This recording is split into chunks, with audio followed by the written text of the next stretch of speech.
Saints Row the Third ended up being a huge hit when it first came out in 2011, but it still wasn't enough to save THQ from closing its doors. And while the critical reception is quite possibly the best in the series, it did lead to a lot of divided opinions from fans. Some loved the game's change in tone and direction to go for a more comedic and over-the-top approach with its story and gameplay, but others felt like it lacked the same charm that Saints Row 1 and 2 had in terms of its characters and continuity. But despite all of this though, there is no denying that a fourth game is going to be on the horizon at some point. It's just that what we got was something we weren't expecting.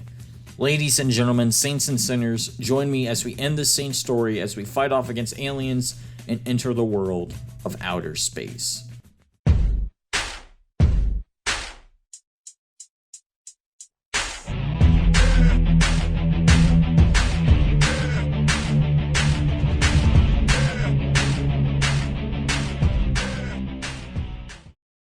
You know, we've had a wild time throughout this retrospective. We've dabbled in gang warfare, evil corporations, anti-gang forces, and even the likes of zombies.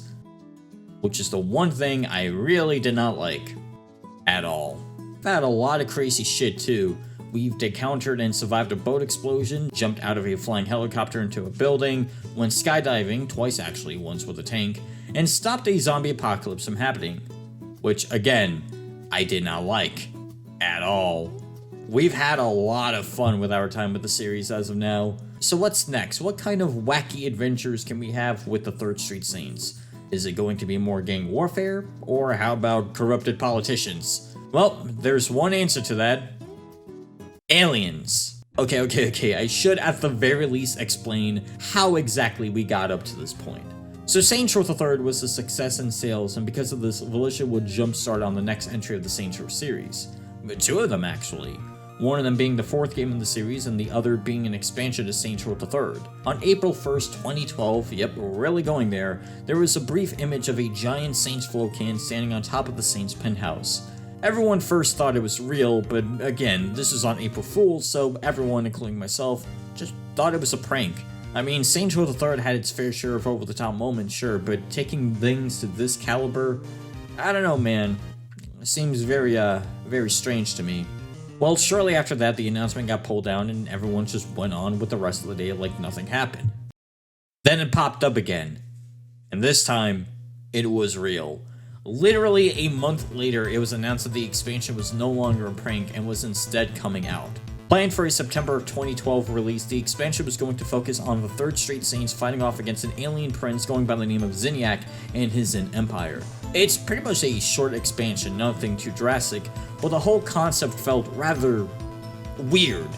I mean, we knew Saints Row was heading off into this direction, but we had no idea what or how it was going to be handled. During that same time, as the expansion was in development, Volition were already making plans for an original pitch for Saints Row 4 Lickety Split. The original concept was going to focus on clones.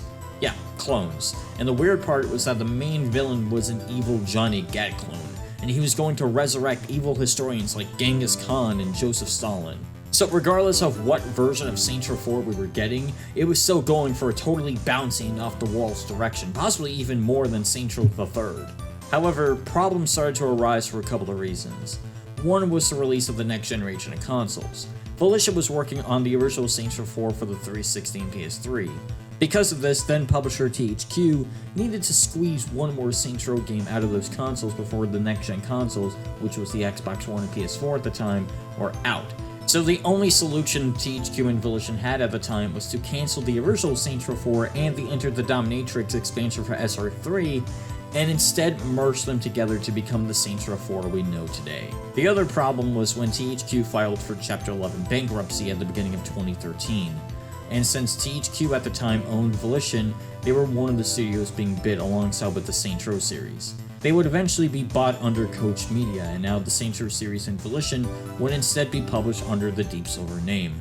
A couple of months after the auction, Saints Row 4 was announced with mixed reactions, though surprisingly not as bad as the reboot. Even with us knowing how and what the game was about, many people, including myself, felt rather confused by all of this. But regardless, this was the Saints Row game we were getting whether we liked it or not. And it also didn't help the fact that the game was coming out in a short amount of time too, more specifically 5 months after its reveal. Now obviously, one reason for the release date was because a well, a small little indie open road game by a small team of developers was coming out a month later that would sell moderately well. But the other reason was because, again, this game was going to be an expansion for SR3 before having its content merged into a full sequel. So really, all Volition did was just rework the story for a bit and tweaked up the gameplay a bit. Besides that, the majority of the game is similar to Saints Row 3. I mean, the formula was right there. But I'm getting ahead of myself. We gotta discuss the plot of the game first. And like I said, there will be spoilers ahead. So if you haven't played the game yet, I recommend skipping at this point in the video. Even though the game is almost a decade old and Volition themselves are known for keeping things a secret for this game, I still figured it would be better off in having you skip ahead. Anyways, let's get to the main plot. Saints Row has had its fair share of opening introductions. The first game had your custom character experience a gang war at first. Saints Row 2 had the boss bust out of prison, and Saints Row 3 opened up with a bank heist. So how exactly does Saints Row 4 open with? Simple. Stopping a terrorist attack. Seems accurate. Cyrus Temple is not happy over what happened after the events of Saints Row III, probably after you stopped Kia from framing the Saints, I guess. And his solution is to blow up Washington, D.C. However, being a badass you are, you stopped Cyrus's plans and crashed straight into the White House, leading up to you officially becoming the President of the United States of America. We went from just being a common street thug, a leader of a street gang, international celebrities, and now serving as the leader of the free world. I mean, I know the song started from the bottom by Drake, but this is taking the song to a whole new level. As the President of the United States, you have the staff of Pierce, Shaundi, Kenzie, Matt Miller is back, this time working with the Saints, newcomer Asha Odekar, who helped us from the first mission, the return of Benjamin motherfucking King, and last but definitely not least, Keith David as the Vice President. The Saints are killing it now, but all of that goes to naught when an alien overlord named Zinyak invades the White House. Yep, aliens. We've reached the pinnacle of what is described to be the Saints Row game with aliens. Zinyak starts abducting you and the gang and having you trapped inside a 1950s sitcom, where everything is family friendly and no killing is allowed and swearing is wrong. What's going on? Where the f am I? But we do have a QTE of picking up newspapers. Once things start to get weird though, the boss starts fighting back and blows shit up before Zinyak places you inside another simulation, this time being a simulated city of Steelport. Can we go back to the 1950 sitcom simulation again, though? I actually like that more. I would rather prefer that than being in Steelport again. I mean, that's an even worse nightmare. Kenzie also helps you bust out and guides you through the simulation, even helping you gain the ability to use superpowers. I'll talk about the powers soon, though, don't worry. Once you're familiar with the simulation, Kenzie and even Keith David rescue you from the Zin ship. Once you escape, though, Zinyak literally blows up the Earth, killing 7 billion people. So now it's a war. Our next job is to save our friends, Matt, Shaundi, King, Pierce, and Asha. So during these missions, the characters have their nightmare simulations that they're trapped inside. There are some freaky and twisted ones like the 50s sitcom, or Pierce's nightmare, which is a giant energy drink destroying the penthouse. Yep, that's real. Other ones do get a bit more personal though, like Shaundi grieving over her not rescuing Gat on the Syndicate plane in Saints Row 3, or Benjamin King reliving the experience of the Vice Kings killing him over and over again. Once everyone is back to normal though, there seems to be a disturbance inside the simulation as rival gangs starts pouring into the simulation as well. Turns out all of these gangs are coming from inside someone else's mind. But who could it be?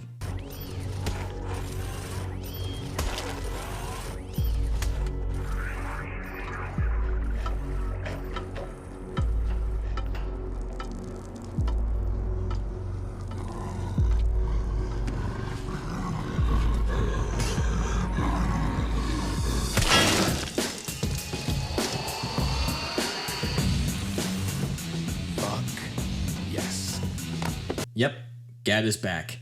I would be super happy about this when I first played this, if Volition didn't spoil it a month before the game came out, but whatever. Anyways, we rescue Gat by reliving inside a 16-bit beat-em-up game where we save Aisha from getting killed. You know, I think this mission needs some more chiptune in its music.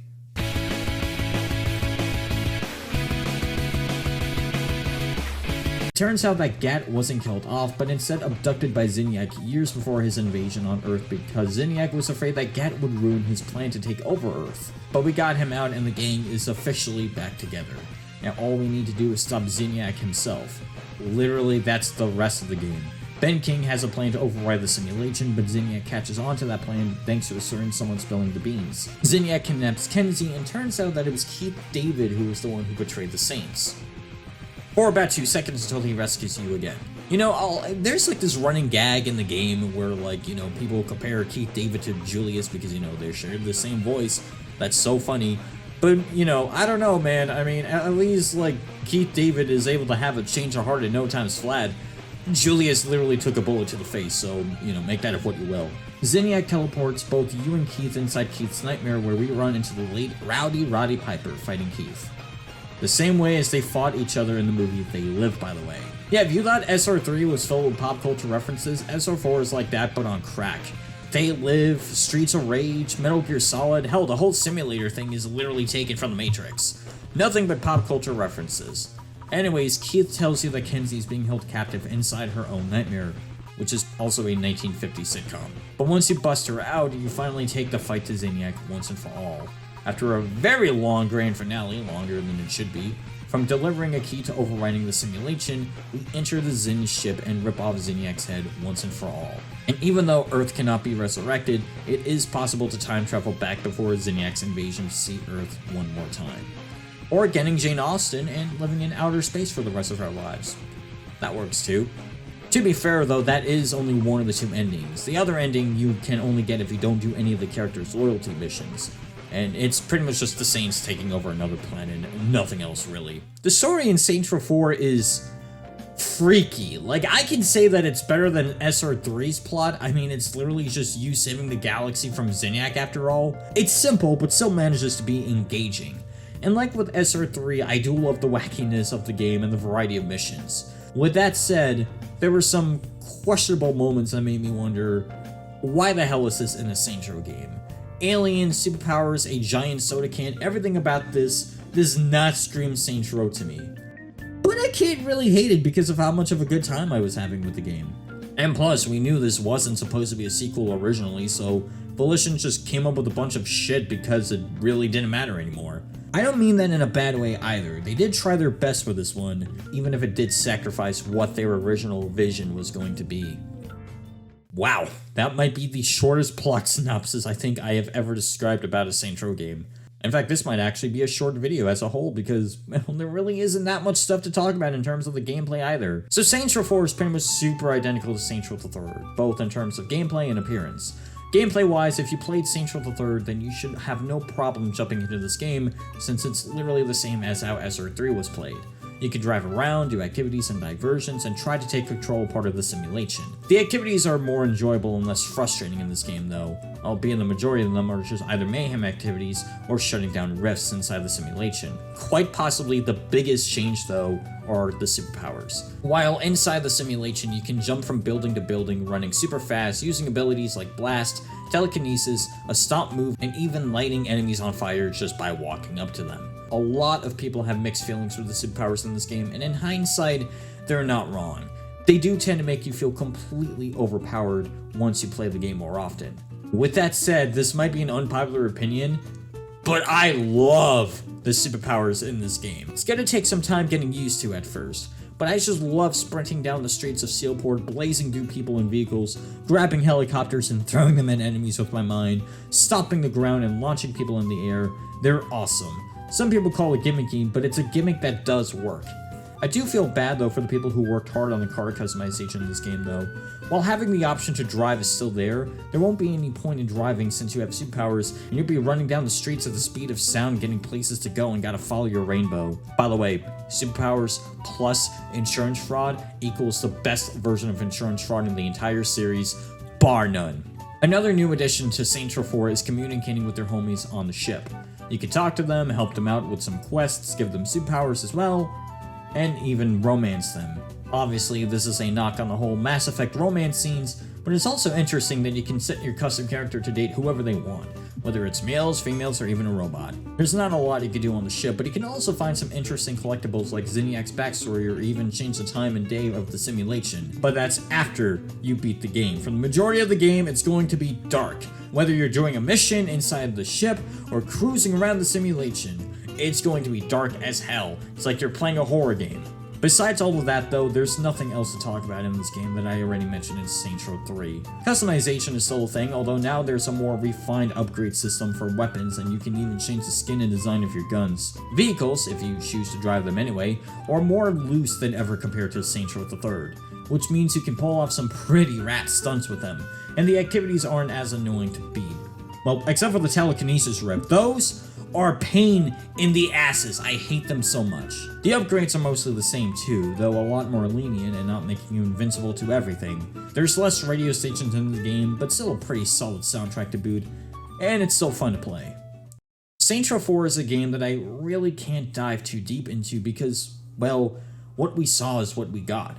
It's a fun game for sure, and I love playing it. I love the superpowers, the wacky over-the-top charm, and its excellent variety of activities and diversions. But my main problem with Saints Row 4 is that it was a plain expansion for Saints Row 3. If this game wasn't supposed to be an expansion, I probably would have called this as good as Saints Row 2. I'm being serious. Even then, if you loved Saints Row 3, Saints Row 4 is pretty much more of that. It's similar to one another, but has its own sense of charm. But if you're expecting another Saints Row 1 and 2, well, you're probably going to be disappointed. Besides the main game, we have an abundance of DLC packs, including 2 mission-based packs as well. One is a behind-the-scenes look at the original concept of the Enter the Dominatrix expansion for SR3, and the other one is the Saints Saving Christmas. Yep, I did just say that. Though Saints Row has had its fair share of Christmas-related content before, Saving Christmas is another level, let me tell ya. But there is one more DLC, or expansion if you will, that we need to discuss. It came out shortly after Saints Row 4 and Enter the Saints in not only a new city, but also a brand new place as well. I'm of course talking about Saints Row Gat Out of Hell. Originally I was going to make a separate video on this game, but since it took me a surprisingly quick time reviewing SR4, I guess it wouldn't hurt to discuss this game in this video as well. Which is good, because there really isn't much to talk about in this game either. All you need to know is that the boss gets kidnapped by Satan, with Johnny Gat and Kinsey going to hell to rescue the boss. Along the way, we meet up with the returning Dane Vogel, who helps us get to Satan just by destroying everything in hell. Yep, we're in hell now. We went from cities to simulations to outer space to now hell. So if you thought me describing Saints Row 4 was simple, geez man, describing this game would make Saints Row 4 look like a Metal Gear Solid story. I said that Saints Row 4 is just more of SR3, right? Well, GOOH is pretty much more of Saints Row 4. Although the story was written by Volition, the game was instead developed by Danger High Voltage Studios, who's more famous for developing the Hunter game series and some fair share of licensed games like Harvey Birdman and even Family Guy the video game. Man, this is the second time I mentioned Family Guy in this retrospective, and not once did I ever make a shut up mech joke in Titania in my Saints Row 1 video. I guess that's my punishment though. You play as Johnny Gat, who is entering hell to save the boss, that's you, from marrying the devil's daughter, Jezebel. But in order to do that, you need Satan's attention, so all you have to do is play activities and diversion. Stuff like time trials, destroying demons and causing mayhem, catching souls, survivals, all of that good shit. And the more you play, the more the story progresses. Also, we can kill Dex. And it sucks! This is how we kill Dex. Come on. The story isn't that exciting in my opinion, but that is what you expect for an expansion. There's a damn musical number in this game though, which is something I never thought Saints Row would do. And the last game gave us fucking aliens for God's sakes. And yes, pun intended. There's even multiple endings, but all of them are mute, except for one, which is a retcon ending, which would be the basis for Volition's next game. Will you cut that out? Gat Out of Hell is okay. It's not a bad game, but it's not something to write home about either. It's a nice little distraction, but not something I would tell people to rush out and buy. It does have the same amount of content as SR4, if not a little bit less, and the new powers are fun to use. I enjoy flying through hell with the new arcane powers Gat has, even though most of the powers are the same than how they were in Saints Row 4. If you loved Saints Row 4, then I think you'll get a kick out of Gat Out of Hell. It's more of that really, so I think it's right up your alley. However, again, I stress this enough, if you cannot stand this new Saints Row, don't buy it. I mean, how they treated Dex in this game completely pissed me off, man. I mean, yeah, we can finally kill him, but he's nothing more than a diversion, and he looks like every other generic NPC in the game, but now wears a purple visor on his head. I mean, come on, that's just a slap in the face. At least his original voice actor came back. Well, it looks like we have finally caught up with this retrospective, huh? We took a look at an up-and-coming street gang turned into international celebrities, entering the world of politics and shooting Satan in the face. We had one hell of a crazy time, but I think it's time to stop. We've told these same stories, and as much as we can dwell on the past, we have to focus on the future. So even though this retrospective isn't quite done yet, we have some ways to go before the next one. So the next time we meet, we will start all over again from scratch as we take a look at the Saints Row reboot. With that said, thanks for watching, and always remember that there is a saint in all of us. Hey, thanks for watching my Saints Row 4 video. If you loved what you see, then if you want to check out my other videos on the Saints Row games, I have the playlist of details from the Row retrospective right here on the end screen. It should be popping up, hopefully. And if you also want to check out some of my other videos as well, you could be able to do that as well. All I can say is that thanks for watching this video, and I hope you guys have yourself a great day. Take care.